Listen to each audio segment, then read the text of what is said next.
యోనాతాను బట్టి నేను ఉపకారం చూపుటకు సౌలు కుటుంబీకుల్లో ఎవడైనా కలడా అని దావీదు అడిగినప్పుడు 2వ సమూయేలు గ్రంథం 9:1 ఉంటుంది.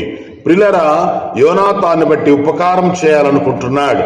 సౌలు శత్రువు, అలాగే యోనాతాను మిత్రుడు. మరి యోనాతానుకు ఉపకారం ఎందుకు చేయాలనుకుంటున్నాడంటే ఆయన చాలా ఉపకారము చేసిన వ్యక్తి కనుక అతను లేకపోతే ఉపకారం చేయాలనే ఆలోచన కలిగి ఉన్నాడు. అప్పుడు ఎదిగితే మెఫీబోషెత్ అనే ఒక వికలాంగుడు కనిపించాడు.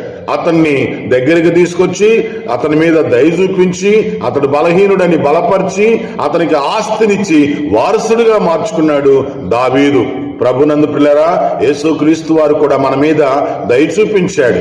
యేసుక్రీస్తు వారు కూడా మన బలహీనతను ఎరిగి ఆయన మరి మన కొరకు సిలువలో మరణించాడు. యేసుక్రీస్తు వారు మనల్ని వారసుడుగా మార్చుకున్నాడు. ప్రభునందు పిల్లరా,